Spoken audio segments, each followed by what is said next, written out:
நமஸ்தே ஸ்கந்தா சிந்தி யூடியூப் சேனலில் இப்போ நம்ம பிரவேஷிகா கிராமர் டீட்டெயிலில் செகண்ட் டீட்டெயில் தான் இப்போ நம்ம பார்க்க போகிறோம். व्युत्पत्ति की दृष्टि से शब्द कितने भेद है, शब्द के कितने भेद है, அதாவது சொல் பிறப்பியல் அப்படிங்கிற கண்ணோட்டத்தோட பார்க்கும் பொழுது சொற்கள் அதாவது ஷப்து அப்படின்னா வேர்டு எத்தனை வகைப்படும் அப்படின்னு கேட்குறாங்க. சோதாகரன் வியாக்கியா கீஜியே, அதை தெளிவாக விளக்குங்க. व्युत्पत्ति திருஷ்டி சே சொல் பிறப்பியல் அப்படிங்கிற கண்ணோட்டத்தோடு பார்க்கும்போது ஷப்து வார்த்தையானது சார் பேதிகே 4 வகைப்படும். அது என்னென்ன? தத்சம் ஷப்து, அதாவது தத்சம் ஷப்துனா என்ன?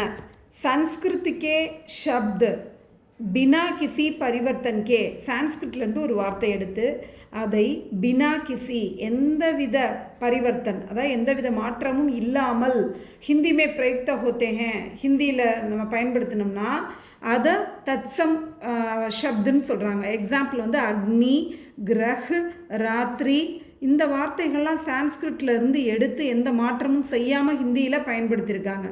அதனால் அதுக்கு பேர் தத்சம்.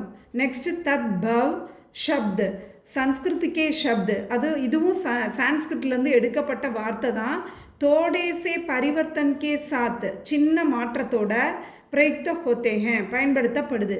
எக்ஸாம்பிள் ஆக், ராத், ஆன்சு, ஆதி, இந்த வார்த்தைகள்லாம் சின்ன மாற்றத்தோட பயன்படுத்தப்பட்டதுனால தத் பவ் ஷப்து அப்படின்னு அழைக்கப்படுது. தேஷத் ஷப்து ஜோ ஷப்து, எந்த வார்த்தையானது பாரதிய பாஷா ஓங்ஸே இந்திய மொழிகளிலிருந்து ஹிந்தி மே லியே கயே ஹேன், ஹிந்திக்கு கொண்டு வரப்பட்டிருக்கோ அதெல்லாம் தேஷத் ஷப்து என அழைக்கப்படுது. எக்ஸாம்பிள் காடி, கிடுக்கி, ஜூத்தா, ஜாடு ஆதி, இதெல்லாம்.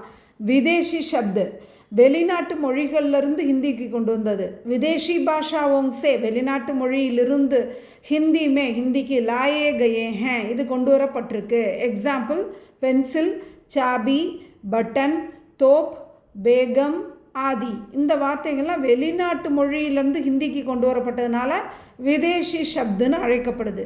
தன்யவாத்.